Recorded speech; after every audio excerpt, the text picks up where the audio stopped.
So I think you can see my screen now. Yeah, I got my screen shared. So let me go ahead and get started because we have a lot to cover in just a short amount of time as usual. Let's see. Okay, so the goals for tonight, as we promised in the intro, we'd like to talk about just the basics of bonds and sort of how they work and sort of do a bonds 101 from the ground up. I was hoping to spend more time talking about the role of bonds in portfolios today. The issue is there's so much information and we want to cover it at a level such that we probably won't have much time to talk about that subject. All I can really say, though, is, historically, we always say that bonds serve two roles in portfolios. One is a meaningful source of real return, and one is as a source of cash for stock market downturns to rebalance into stocks. And certainly bonds haven't so much held up their first part of the bargain for a little bit now. Returns haven't been great in the bond market, but they're probably more important than ever in the second sense of the term. And they're certainly better than cash right now with a high single-digit inflation number that's printing. So, bonds are still important, even though it's been a challenge. And actually now, after the first quarter, and we're getting toward the end of the second quarter at this point, the returns on bonds haven't been great this year, but yields are higher now, which makes them more attractive. And now that prices have fallen a little bit, they actually have a little bit of room to rally in the case of, a problematic stock market situation if it does get much worse than it has been. So hang on one second.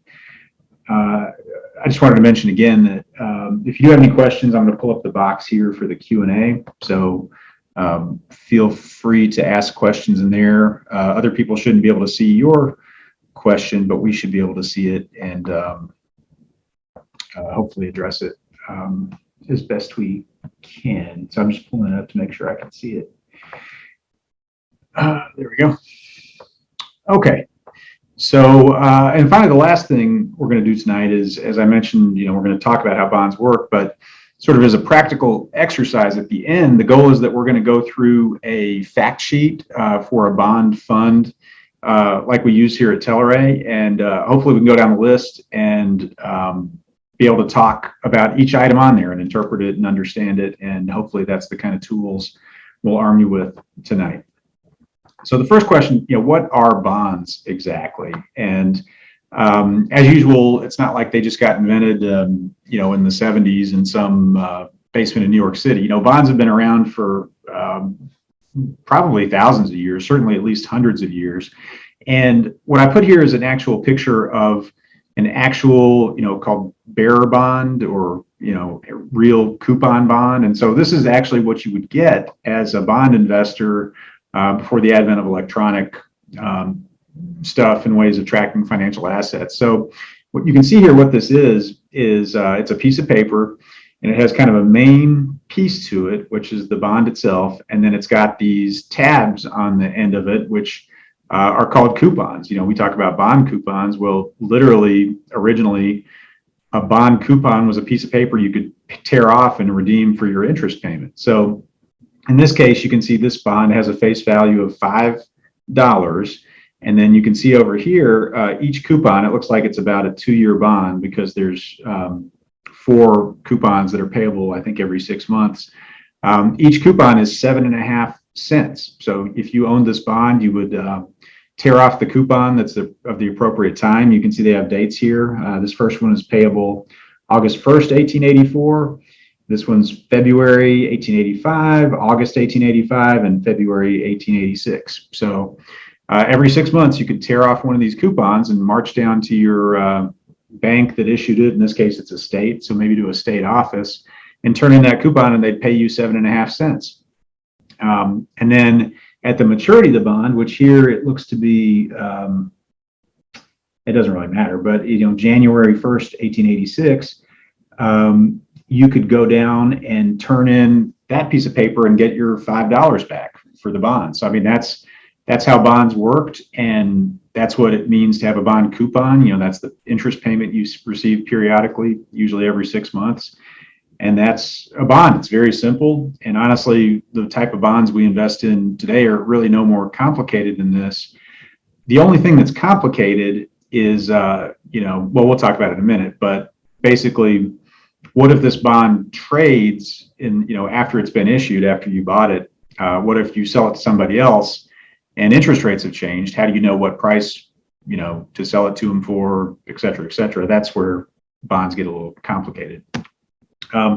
So, I put up here that bonds are a loan template, and that's really all it is. It's just a way of documenting a loan to an entity. In this case, by buying the bond for $5, you're lending $5 to the state of Louisiana. They're paying you these interest payments, which are the coupons, and then at the end of the period, you get your money back that you loaned.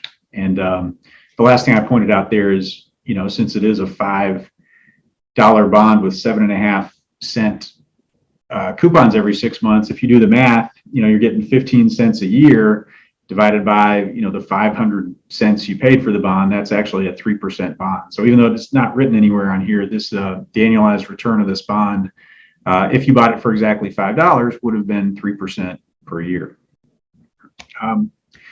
So just briefly, people talk about the capital stack. So I just wanted to point out what bonds are. Actually, I'd rather talk about this one first. For a lot of people, stocks and bonds are just two different assets. They're financial assets. They trade. They have returns. What's really the difference? Well, the difference is that with a stock, what you're actually buying is ownership in the company. You actually own a tiny piece of the company you're investing in. And whereas with a bond, you don't own anything. It's a loan. So, I put here that, with stocks, you have all the upside, but you're also last in line. And what I mean by that is, if you have a company or whatever it is, a lemonade stand, however you want to think about it, selling equity, getting people to buy into your company is nice because you get cash, you get capital to help run your business. But the issue is when you do that, you're giving away ownership in your company. The nice thing about it is that those people are in the same boat as you. So, if things aren't working out for a couple of years, you just say, sorry, the business isn't doing great. Hopefully we'll get some dividends eventually. Whereas with a bond, if a company sells a bond, they're not giving away any ownership in the company, but they have to actually make payments on the bond, and they can't say, sorry, it's kind of rough. We'll pay these interest payments on this bond next year or something. It doesn't really work like that. If you can't make payments on your bond, depending on what the covenants are, you can essentially go out of business. So it's just like, anybody. It's a question of giving up ownership versus holding on to that ownership, but having a little bit more risk that you have to make the payments that you have to make. Stocks definitely do perform better in the long run, historically at least, whereas bond returns are much more muted in the long run historically, but they're also much more stable. They tend not to fluctuate as much as stocks do up and down. I just put a picture here. There's all kinds of terms you might hear about debt or fixed income or bonds. And this is just an example of what they call, a capital stack. Oops, sorry about that. Where, as you can see, the two axes are risk and return here. So as an investor, as somebody who's buying or investing in the company's financial assets, probably the safest, the lowest risk and also the lowest return is actual asset-based loans where, for example, like, a manufacturing company might get a loan and say, well, we secure this loan with this $1 million machine. If we don't pay you back, you can take this machine off our premises and keep it for yourself. That would be an asset-based loan, whereas as somebody lending to the company, your risk is relatively low, but the return is probably also kind of low. And then going up from there, commercial bank loans, institutional cash flow loans. This is probably more like what a corporate bond would be.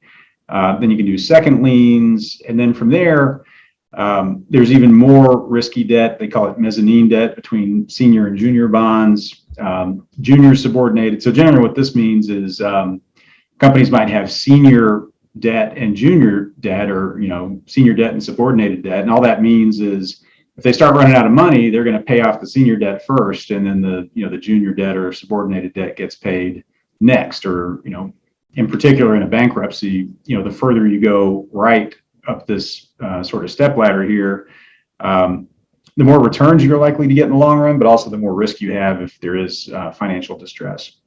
And the point I just wanted to make with this is up at the very end is equity. After all these things get paid off, that's when you can start thinking about actually paying a dividend to stockholders and stuff like that.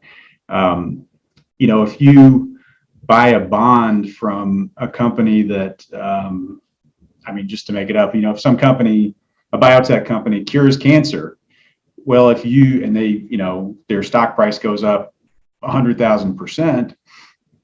If you own the stock, you're going to benefit greatly from that. But if you own a bond from that company, the bond will probably get paid off. But if it was a 3% bond when you bought it, at least you'll get your money back. But your return's only going to be 3%, whether the company doubles or triples or almost goes bankrupt or whatever. So hopefully that just helps sort of understand the playing field. And so this kind of shows bonds over time. And this is the point I was making earlier, is that, just a random US large cap stock index, you can see that since for about 50 years, the returns on that were tremendously better than any of these fixed income indices. You turned $1 into $129. Going down, whatever would buy you $1 in 1973, you'd need $6 today to buy the same thing just because of inflation. If you invested in very short-term, very safe bonds, you might have turned your $1 into $8.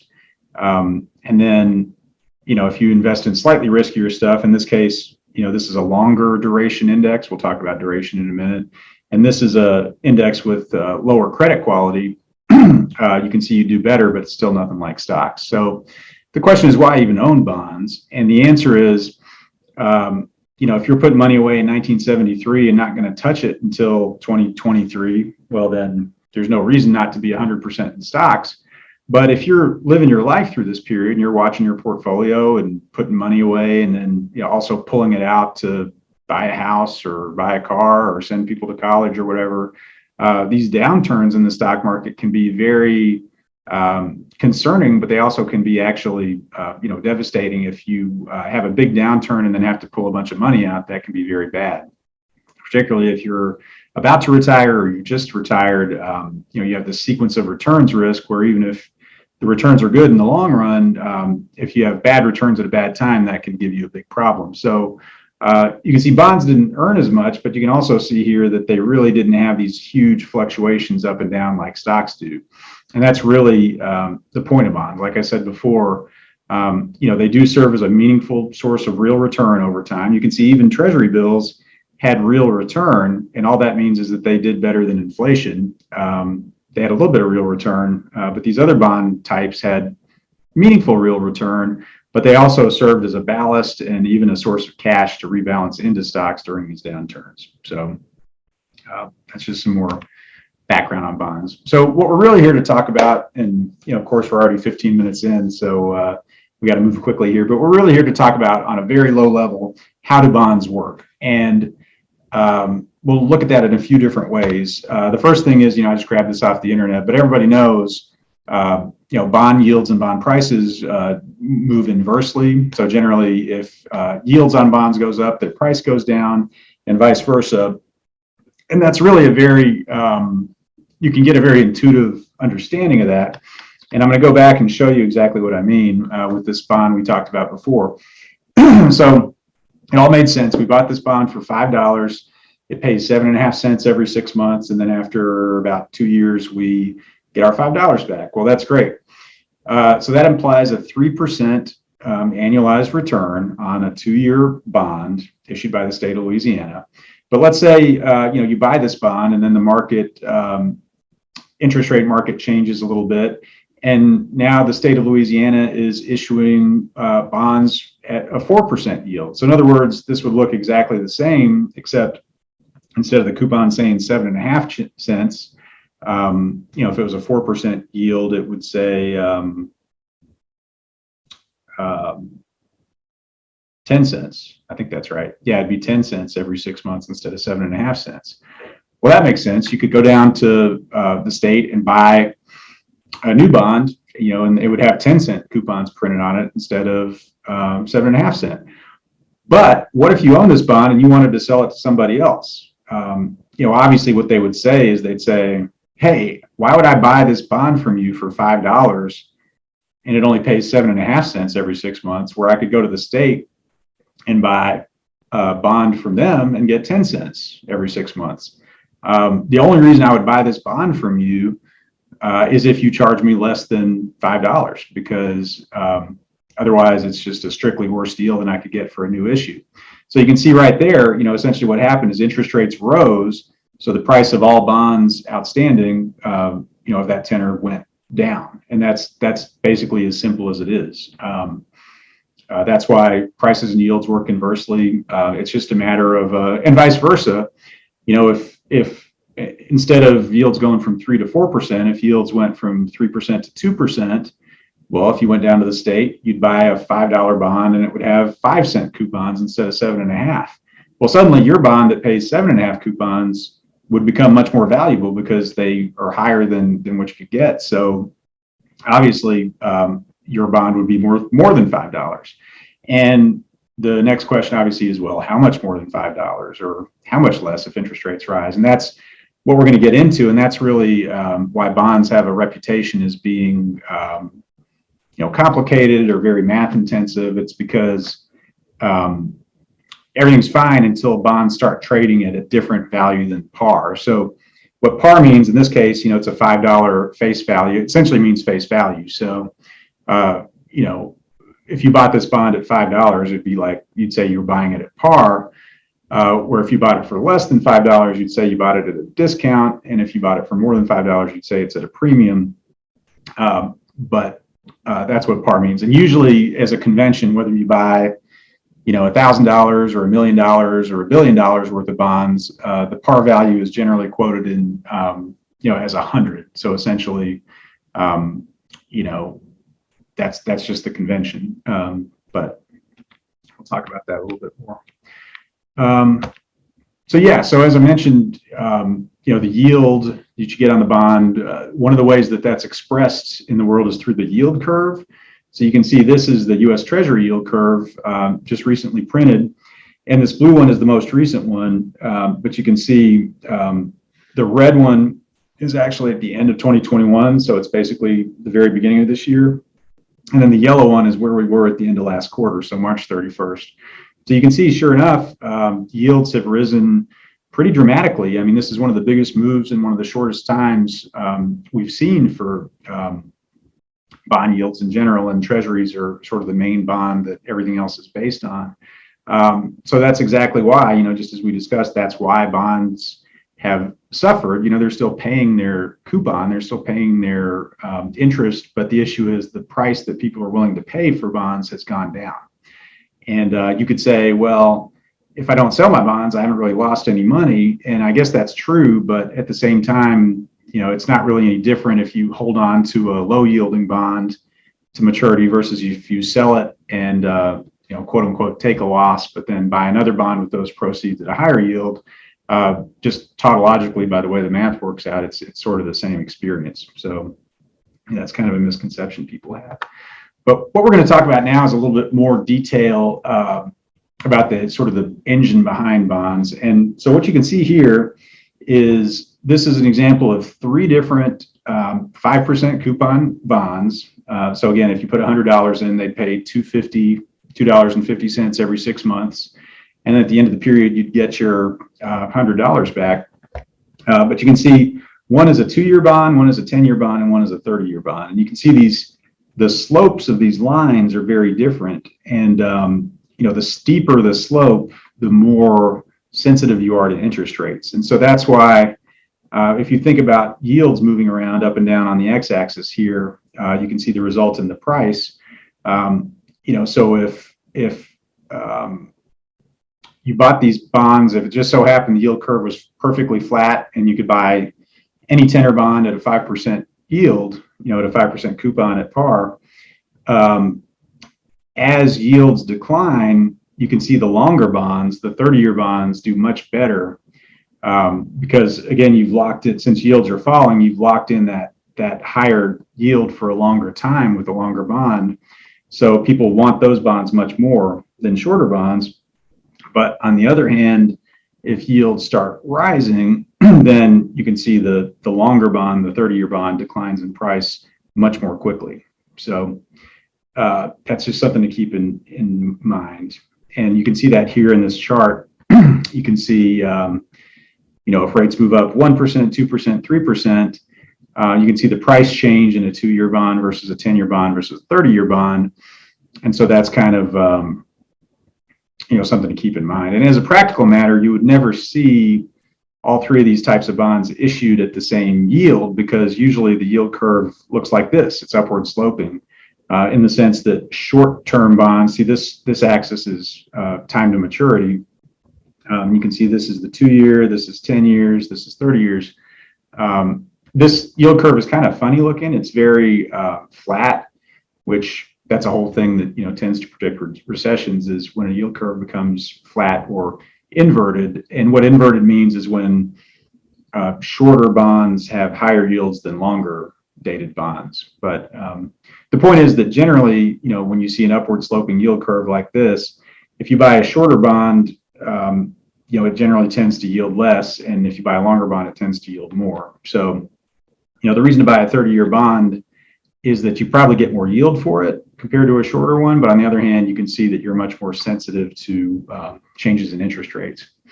And I think it's worth actually going briefly through what that means, and also what sort of duration itself means. And, again, I don't mean to bore you to death, but on the other hand, to really understand bonds, you really have to understand these concepts. And I think it's worth it, at least in a bond theme presentation, to go through this briefly. So what you see here is I just made up in Excel like a very simple example of a bond with a 10-year maturity. So you can see it goes out to 10 years. And you see I've made a row for every 6 months, because again, the convention in the United States and really the world is that generally bonds pay interest every 6 months. So that's why there's 20 lines here instead of 10. But then I was just going to illustrate, you can see through the power of Excel, you can do these calculations very quickly. Whereas 100 years ago, when people were walking around with these paper bonds, it was very confusing to understand what sort of experience you were getting, depending on what price you paid for the bonds, if it was anything other than par. So again, so what I have here is the blue here, you can see it's a negative number.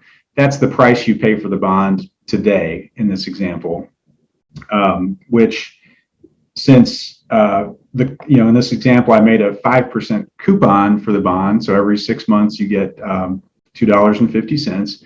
And also I'm saying, the yield you experience is 5%. So if the yield you bought and the coupon are the same, that means that you paid par for the bond, sort of by definition. The yield you experienced over the life of the bond is the same as the coupon.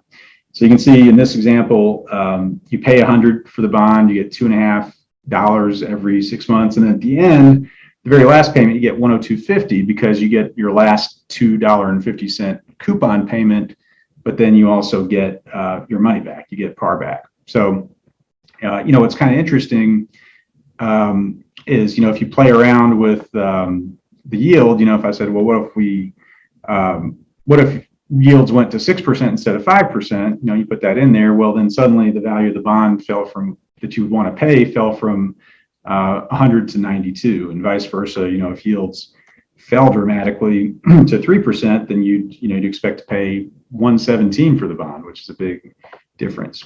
And the way you calculate that, I'm going to start dragging out some columns here, is it's all based on the time value of money. And what's nice is, oh shoot, I thought I had that hidden. Oh, sorry. It's kind of taking away my thunder, because I was going to do all this one step at a time instead of trying to terrify you all at once. Okay, there we go. I'm going to hide these real quick. So what's really going on here, to figure out the price you should pay for a bond, what you really have to do is, it's called discounting the cash flows back to today. So, the easy way to think about it is, if I gave you $100 today, well, obviously it's worth $100. But if I said, well, I'll give you $2.50 6 months from now, well, how much is that worth to you today? It's got to be worth less than $2.50, because otherwise there'd be free money. I could take the money and invest it and make some money. So basically, you have to do what's called discounting the future cash flow to the present. And so the easy way to think about this is a $2.50 cash flow in a year. I'm saying it's worth only $2.38. And why do I say that? It's because I'm going to do a formula here. If you take $2.38 times, you raise that by 5%, which happens to be what's in the yellow there. And the easy way to do that is just multiply by 1.05. You can see it comes out to basically 250. And so basically this column is doing exactly that. So, if you think that your discount rate is 5%, which is the market rate of the bond, so it's actually a good rate, then $2.50 in 6 months is really worth only $2.44 today. $2.50 in 7.5 years is only worth $1.73. And even more strikingly, if I was going to pay you $102.50 in 10 years, well, really that's only worth about $62 today. And the reason that is the way this math works. If you took some money and invested it at exactly 5% returns for 10 years and got the compounding, you'd only have to put in $62 to have $102.50 in 10 years. So that's the way that works. So we're kind of building on this to talk about what duration is. So if you imagine a bond portfolio, a bond mutual fund that holds a bunch of different bonds, and they all happen to be exactly the same as this, well, the average maturity of that bond portfolio would be 10 years, because just like this bond, every bond in the portfolio would have a maturity that's 10 years out. So the average maturity would be 10 years. What would the effective maturity be? We'll actually talk about that in a minute. But what's a real interesting question is, what is the duration? So duration is something that's always referred to with bonds, and it's thrown around a lot, but I think a lot of people maybe don't fully understand what duration means. And there's a few different ways to express it, but one way to express it is, what is the sensitivity of your bond to interest rate changes? So if you change the yield that you buy on a bond by just a little bit, well, how much does that change the price? And so, something like a 1-year bond would have a much lower duration than a 30-year bond, because the 30-year bond, as we showed earlier, would be much more sensitive to changes in yield. But what exactly is duration? There's a number of different ways to express it, but probably the most common one is something called the Macaulay duration. And I'm going to go ahead and unhide here to show you what's going on. The calculation, we probably won't delve too much into it, but basically it's a way of weighting the present values of cash flows over the life of the bond. So essentially what you're doing is you're weighting each of these present values using the time away and figuring out sort of an average a weighted average of the present value of the cash flows, how far off that is. So you can see here that duration is 7.989% is what we calculate.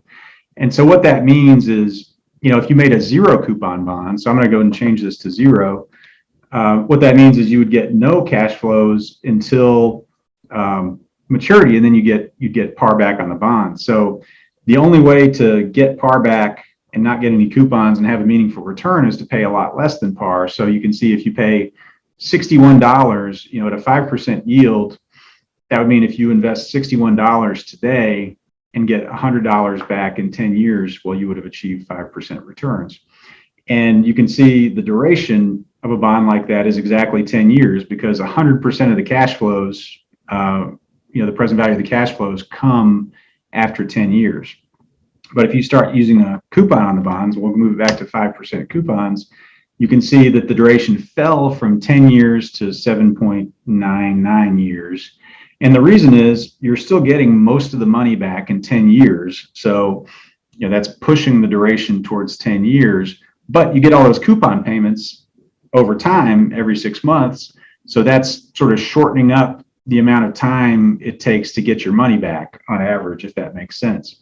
And sure enough, even if it's the same yield you're getting, if you keep raising the coupon, make it 6, that makes the duration a little bit shorter. If we make it 7, the bond becomes more expensive, but duration comes down even more. So when people talk about duration, that's really what that refers to. And we're going to jump back to the PowerPoint presentation here. If I can get it back going here. Yeah, and so what's an interesting, and there's a couple of different ways to look at duration, but if you look at modified duration, which is just another sort of math transformation, what really ends up happening is the duration of a bond, if you plot yield against price or price against yield, it's really the slope of the line. So, the 30-year line is much more steep here. Its duration is much greater. And we know that because it's much more sensitive to interest rates. So I know that got kind of in the weeds there, but I hope that was meaningful. The next thing I want to talk about is, it's a very simple question to answer, but it's a very difficult question. It's a simple question to ask, but it's a difficult question to answer. And the question is, if you have a bond fund, so if you have a mutual fund or an ETF that holds a whole bunch of different bonds, maybe hundreds or even thousands of all different types of bonds, you might say, well, what is the yield on that bond fund?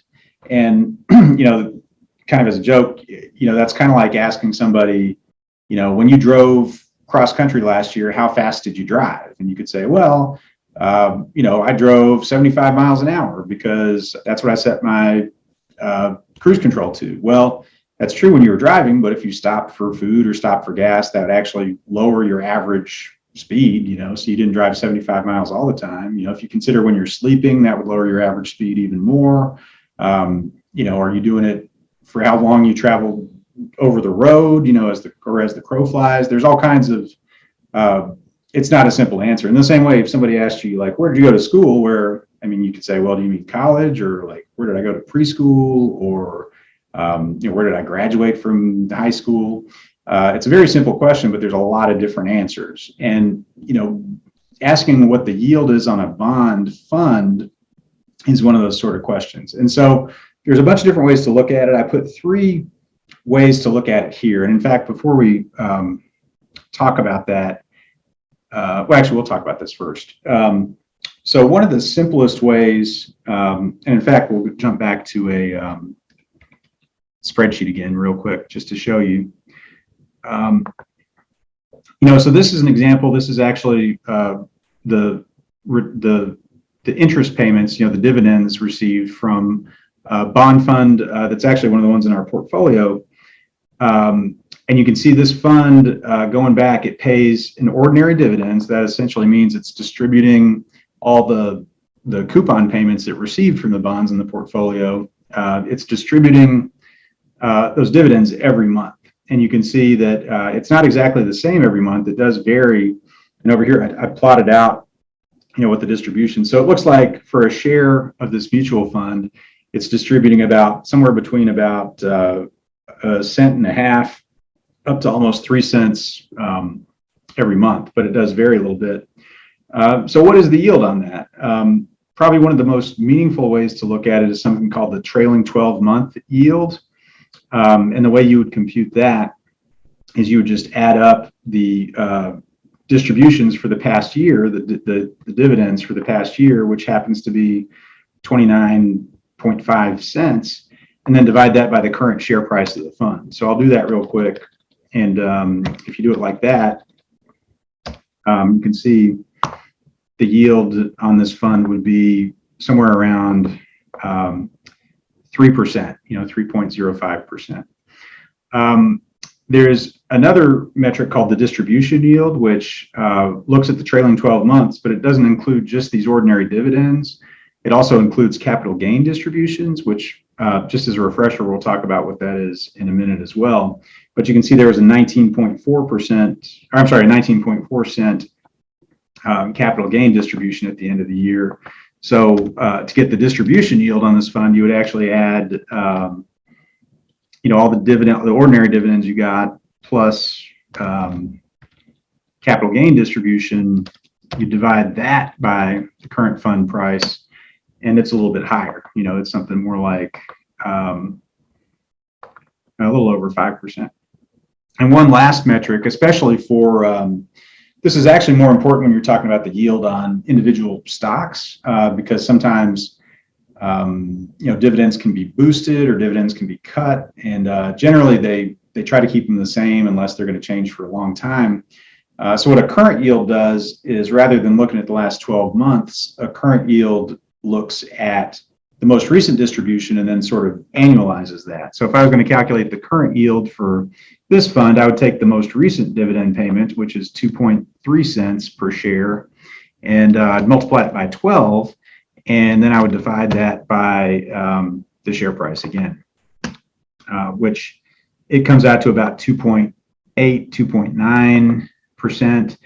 And it's not surprising because you can see, the distributions are relatively flat for this fund. So you wouldn't expect the current yield to be that much different than the trailing 12-month yield. And sure enough, they're pretty close. So this is just three different ways of looking at the yield for a fund. But again, what it comes down to is you don't own a single individual bond. You own a whole bunch of bonds. But essentially, if you consider the price of the fund overall and the distributions you get for the interest from all the bonds, you can sort of compute a yield and think about the fund in those terms to help you understand what you're experiencing as a bond investor. So let me minimize this. And again, if you notice, the distribution yield is way higher than any of these other yields. It's over 5%. And so I think it's important to understand what a capital gain distribution is. So we're just briefly going to talk about that. We're doing pretty good on time here. So let's just talk about that real quick. So in general, capital gains arise, and the reason you care is because they're taxed in a certain way. Capital gains arise essentially when you buy an asset at a certain price and then you sell it later at a higher price. So example I gave here is, if you don't have a fund, if you're just buying a bond, if you buy it at par and then you turn around and sell it at 102, those $2 of profit you had represent a capital gain. So that's the way you experience a capital gain with an individual bond. Now, if you have a fund, now you see over here, I said, well, if you buy a share of a mutual fund at $19, and then, just a random example, you sell it 6 months later at $20.50. Well, just like the individual bond, you have a $1.50 capital gain, which is very, it's real. It's just like it would be if you had an individual bond. What's real interesting, though, is it's almost like a law of physics. Like capital can't be created or destroyed, just like matter can't be created or destroyed. When it comes to the IRS, it's like tax liability it can never be created, but it can't really be destroyed, because if there was a method to do that, then everybody would do it, and there'd be a big loophole that would get used and abused until it went away. So this would probably never occur to somebody that's not part of the industry, but when you buy and sell your mutual fund, you might trigger capital gains, but the portfolio manager who's managing the bonds that are inside your portfolio, well, that portfolio manager can also trigger capital gains. And the IRS's opinion is that somebody needs to be assigned those gains and pay taxes on them. So the other example here, in a fund, what can happen is, if the fund manager managing the portfolio buys a bond, say at par, and then sells it a few weeks later at 103, well, that $3 capital gain distribution, somebody has to pay taxes on it. And moreover, they actually, the way that mutual fund law is, they actually, with certain slight exceptions, you essentially have to pay out all the capital gains you achieve each year to your shareholders. So in this example, if this happened at the end of the year, if that was the only transaction in the fund manager would have to take that $3 and distribute it pro rata to all the people in the fund, like give away those $3 back to investors so that they could get that capital gain back, and then also, of course, pay taxes on it. So as I showed you over here, all these ordinary dividends were just basically based on the interest from the bonds in the bond fund. But, they had this capital gain distribution here. So, you got about 30 cents over the course of the year in dividends on your bonds, but you also got about 20 cents in this capital gain distribution where they give you cash and you have to actually pay money on it. So that's why this distribution yield is higher than the other yields, because it's kind of saying, forget about whether it's interest or dividends or whatever. Everything the fund gave you for the last year, we'll just make that be sort of the numerator and then divide that by the share price. That's your distribution yield of everything you got. And we talked about capital gains, but it's also possible that you can actually even get a return of capital in a fund, which is not really applicable for our types of funds, and that would count as a distribution as well, even though they're sort of just giving your money back to you and you didn't really make any money on it. So we're running a little low on time here, but fortunately all the math stuff is pretty much over. I just wanted to talk a little bit more about details of bonds and what sort of bonds exist and how we approach them in our funds. So these are all probably terms you've heard, and I'll just briefly review them. Probably the biggest market in the world for bonds is U.S. Treasury bonds, unfortunately, because we have so much national debt. With a few exceptions, pretty much all the national debt has to be securitized into bonds that have been sold to investors or the Fed or foreign governments or people. So U.S. Treasuries, they're considered the safest bonds in the world because they're backed by the U.S. and we're sort of the reserve currency of the world. They also tend to have the lowest yields because since they are perceived as being essentially the risk-free asset. So even a 30-year Treasury bond has risk because it has duration risk. It's so long that it's subject to the changes in interest rates. But you do know, if you believe in America, you do know that at the end of the 30 years, you'll get your money back. So that's why they're considered more or less risk-free. And in particular, very short-term treasuries, which are known as treasury bills, are considered to be virtually completely risk-free, meaning you're going to get your principal back, and they're so short they really don't have much duration, which we learned about, so they're not sensitive to interest rate changes.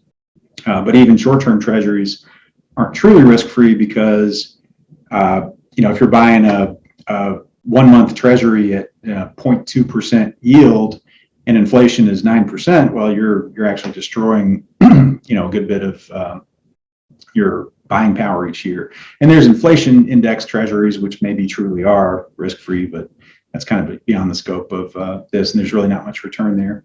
Another thing you'll hear about is agencies. So what that means is it's bonds issued by the government, by the U.S. government, or at least governmental entities, like you probably heard the terms Fannie Mae, Freddie Mac, Farmer Mac, Federal Home Loan Bank. There's a bunch of them. And they're not backed by the full faith and credit of the U.S. Because in some cases they're sort of hybrid private public, and Fannie Mae and Freddie Mac are publicly traded, or they used to be. I think they still are. But anyway, the bottom line is agencies are considered extremely safe, but not as safe as treasuries. So you get a little bit more yield if you buy them. So some people like those as a way to sort of hedge their bets, have something pretty safe, but also with a little bit more yield. Munis or municipal bonds are a big part of the market. And usually what's notable about them is they're issued by state and local governments. So the interest on municipal bonds is generally not taxable at the federal level. So that makes them really attractive for some people, especially high earning people. The federal government has increasingly tried to kind of erode that tax-free status, or convince issuers to issue taxable bonds in various ways. But especially if you have money that's taxable, meaning it's not in an IRA or 401k or something like that, it can be attractive to buy munis. And in fact, at Telarray, for money that is in taxable accounts, we do buy municipal bond funds. So the yield on those is a little bit lower, but you don't have to pay tax on the yield. So they're attractive, and also they're considered generally relatively safe, although there have been periods where people have been concerned about them. Corporates are, corporate bonds are just what they sound like. They're bonds that are issued by companies.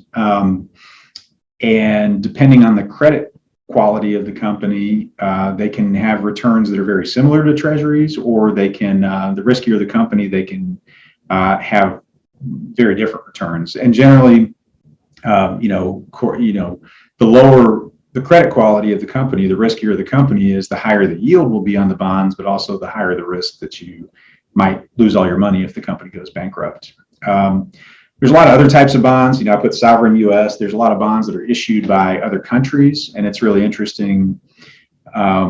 Generally speaking, if you buy a bond that's denominated in their local currency, you have less risk because the government can probably create that currency and pay the bonds off. But if that local currency falls in value against the dollar, you have risk there.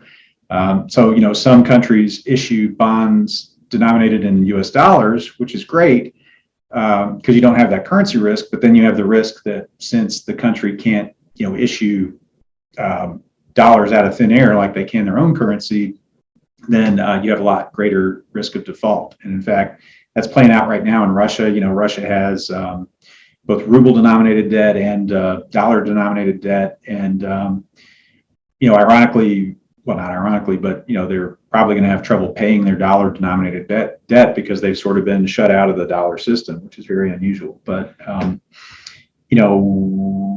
for example, this even happens in, developed countries like, if you remember the Greek crisis, the issue was that, Greece issued a lot of debt before, and they just would kind of create the drachmas out of thin air to pay off and have some inflation. But when they went on the euro, they lost the power to issue money out of thin air, since the euro is controlled by the ECB, not by Greece themselves. So they got in trouble because they didn't control their currency. So anyway, that's a little bit of a tangent, but it's kind of interesting, I think. So you probably heard about bond ratings. So this is just some examples here of there's three main credit rating agencies out there, and really I'd say two. Moody's and S&P are really the two that matter. Fitch is one that started later, and they have a similar system, but especially in the municipal world, they're kind of useless because they just don't rate. It seems like 80% of the issues out there, so it's not very helpful. But generally speaking, AAA, they express them in a little bit different ways. Like Moody's has this lowercase thing going on, and AA2, they don't use pluses, but they use 1, 2, and 3. They don't use pluses and minuses. But you can see how they're equivalent. And just very briefly speaking, you start out at treasuries used to be AAA. I think they actually got downgraded to AA by S&P at some point because of the government shutdowns and stuff. But AAA bonds are really rarely going to default ever. I mean, then as a practical matter, they won't, because they'll get downgraded before they default. But even down into this AA range, let's just focus on S&P, but you can see the equivalence. Anything that's AA or even into single A is generally considered very strong. It's called upper medium grade there. It's when you start getting down into triple B, that's when you start getting into riskier stuff. And in fact, in municipals, really triple Bs are considered not really investment grade. And by investment grade, it just means it's just a old-fashioned term that just basically means not that risky, if it's investment grade. But once you get down below, pretty universally, once you get down below triple B and start seeing bonds rated in this realm, then you start getting into trouble. They use some fancy words like non-investment grade, non-investment grade speculative, highly speculative. When you start getting into triple C, that's literally companies that have already gone bankrupt or about to go bankrupt. And if the bond just literally stops paying its coupon payments, you get down to this D range, which, D for default is easy to remember. But as a practical matter, in our funds, in our muni funds, they're generally AA, single A, And in our taxable funds, which are put in non-taxable accounts like IRAs, they have more flexibility to go a little bit down in credit quality, but really, if you look at the makeup of our funds, really none of them tend much more below single A. So I just want to put this up. This is kind of an interesting chart to talk about tax equivalent yields. Remember, I told you that municipal fund bonds tend to yield less, but they can yield less because you don't have to pay taxes. So depending on your tax bracket, you can see, if you're in the very worst case of the nearly 40% federal rate with 3.8% this extra tax, well, if you bought, just for example, if you bought a bond that's fully taxable yielding 5.3%, this table tells you, well, that's the same as buying a bond with a 3% yield you don't have to pay tax on. So that's kind of cool. And so the required return for tax-free munis is lower. That's why if you're looking at yields, you might be surprised to see that our muni funds yield less, but that doesn't necessarily mean they're worse. It just means that you don't pay taxes on them. So we're almost out of time. What I wanted to do is finally just kind of put all this together and walk through this sort of fact sheet for, this is actually a bond fund that we do have in our portfolios, the DFA Intermediate Term Extended Quality. So we only have about 5 minutes here, but I was just going to walk through this information over here and show you that, with the tools we built up here, you can sort of interpret everything going on here. So the expense ratio, we didn't talk about that, but basically, 0.2% of the value of the fund gets paid in expenses each year to the fund provider. It's got about $1.5 billion under management. The dividend yield, which this is really the current yield we learned about, is about 2.79%. The turnover ratio, we didn't talk about that, but that just basically means every year about 43% of the bonds get replaced, either because they mature or because they're sold and different bonds are bought. But going down the list here, it's interesting. So you can see that they can buy U.S. and foreign corporate debt securities as long as they're investment grade. We learned about what all that means. At least 80% is in fixed income considered investment grade quality. In addition, it can invest more than 25% of its assets in treasury bonds, bills, and notes, and obligations of federal agencies and instrumentalities. We learned about that, what agencies are. They're almost like treasuries, but not quite. So really what it's saying is this fund has a lot of flexibility to invest locally. I'm having scrolling problems. In the U.S. and internationally, in corporates, in government bonds, agencies, a number of different things. So, it's a taxable bond fund. It's not a muni fund. It's predominantly corporates, so that's why it says that. Every mutual fund has to have an index, which is more or less meaningful depending on, for us, the actual index they pick isn't all that important. We really just want to see good fundamentals in the funds. So, it's interesting to see what index gets picked, but it's not super important to us, I guess you'd say. Corporate bond, high quality. Again, even though its fund is called extended quality, they have the ability to buy slightly lower rated stuff. In the grand scheme of things, it's still very high, investment grade, single A, double A type ratings for the most part. Manager tenure, these are the people that are actually managing the strategy. You can see how long they've been there. And the type of funds we invest in, it's nice to see continuity, but at the same time, these managers, it doesn't matter what side of the bed they woke up on or what they think the Fed's going to do. Really, they're implementing these strategies based on expected returns, based on, the research they do, and it's very quantitative. And for our types of funds, the actual named managers are much less important than the company behind them. So this is good. We learned about distribution yield. So this is for the last 12 months. It includes the dividends you get based on the interest on the bonds, and then also the capital gain distribution. We talked about that, the dividend yield trailing 12 months. So, that's taking the capital gain distribution out and just seeing what you got for the past year divided by the current price. The SEC yield, we didn't talk about that, but it's because I think it's completely worthless.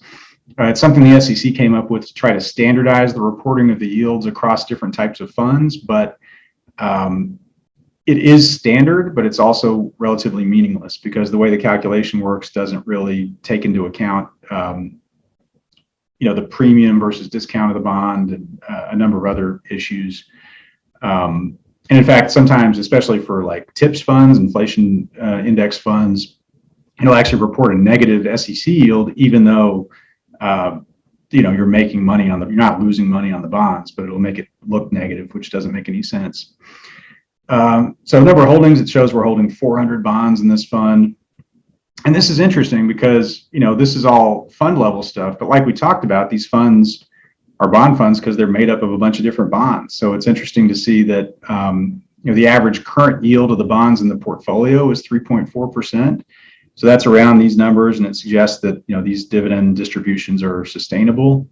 The yield to maturity is right in that range. The effective duration is about 7.9. So, again, it suggests kind of like the example we looked at. It just so happens that, we looked at a 10-year bond with a, reasonably good coupon on it. And I think the effective duration we came up with was right in that range. And it's probably because this fund holds, about 10-year bonds, some shorter, some longer.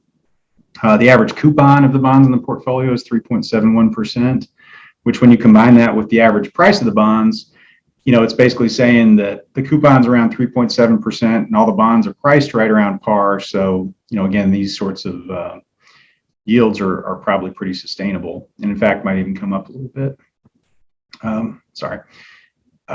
This part is pretty useless to me. This alpha and beta, like this risk info, it's one of those things that it's kind of garbage in, garbage out. Like the math is all appropriate, but it just depends on what, return streams and indices you're comparing it against and what sort of calculation choices you make. And so I just don't have a lot of value here for this. We didn't really focus on it. But sorry, I'm having the worst time scrolling.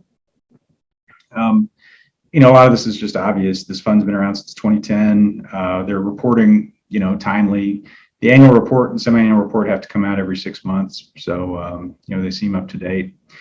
Anytime you see the word enhanced especially in a bond fund, that's probably a bad sign. It usually means they use a lot of leverage or something. So in this case, no is good. It's not an index fund. It is tracking an index internally at Dimensional, but it's not like tracking the, Bloomberg aggregate or anything like that. It's not an inverse fund. That's really more stocks. It's not levered up. That's good. It's not a fund of funds, which, it holds real bonds instead of other funds. This is actually wrong. It actually is currency hedged. That's not its main objective, but if you didn't hedge the currency for the foreign investments, then those currency movements could come to dominate the actual bond returns. So, in our portfolios, we use currency hedged bond funds, but not currency hedged equity funds for international exposure. So that's actually not correct, but I think that's important to mention. And that's really about it. Just one last thing. I know we're out of time, but it's kind of interesting. If you look at the holdings and get a quick feeling, you can see that they have sort of a placeholder for some cash. But you look at the biggest holdings. They got some Costco bonds, Federal Home Loan Mortgage. That's one of those agencies that's kind of like a Treasury, but not. This is a bank bond. They got some Microsoft, Nestle. There's a European bond there. It's kind of interesting. Some Treasury notes. So it's exactly like it suggested. It's a mix of corporates and treasuries and all that kind of stuff. So we are out of time.